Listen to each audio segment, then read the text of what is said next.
Hi weavers, నేను చూపించబోయే దేవాలయం ఏంటో తెలుసా? పురాతనమైన దేవాలయం అండి. వీరభద్రస్వామి. వీరభద్రస్వామి హిందూ పురాణాల్లో ఒక ముఖ్యమైన దేవుడు. శివుని కోపం నుండి ఉద్భవించిన వాడు వీరభద్రుడు. శివుని ఉగ్రరూపంగా భక్తులు కొలిచే దేవుడిగా పరిగణించబడతాడు. శివుని కోపానికి ప్రతీకగా చెబుతారు. ధర్మరక్షకుడు, భక్తుల కష్టాలు తొలగించేవాడు వీరభద్రస్వామి. వీరభద్రస్వామిని ఆరాధించడం ద్వారా సకల కష్టాలు, శత్రుబాధలు తొలగిపోతాయని నమ్ముతారు. నేను చూపిస్తున్న ఈ ఆలయం అతి పురాతనమైనది. గుండబండ గ్రామంలో కొలువై ఉన్న వీరభద్రస్వామి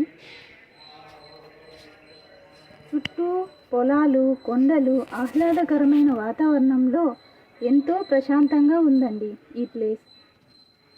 పైన కొండపైన గవిలింగేశ్వరుడు ఉన్నారండి.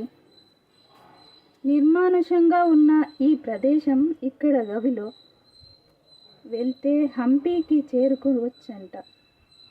అప్పట్లో రాజులు యుద్ధాలు జరిగినప్పుడు ఈ గవిని వాడేవారట. కాకడాల సాయంతో వెళ్ళేవారట.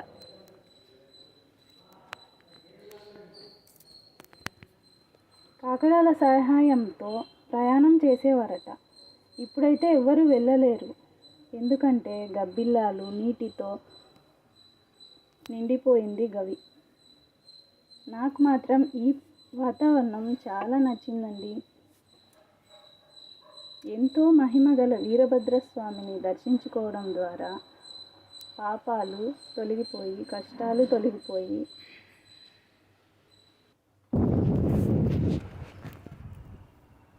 ఎంతో సంతోషంగా ఉంటారండి. సో ఫ్రెండ్స్, ఇలాంటి ప్రసిద్ధమైన దేవాలయాన్ని మీరు కూడా సందర్శించండి. స్వామివారి కృపతో ముగ్ధులవ్వండి. స్వామివారి కృపకు పాత్రులవ్వండి. వీడియో నచ్చితే లైక్ చేసి సబ్స్క్రైబ్ చేయండి. నన్ను సపోర్ట్ చేస్తున్న వారందరికీ నా కృతజ్ఞతలు. థ్యాంక్ యూ సో మచ్ అండి.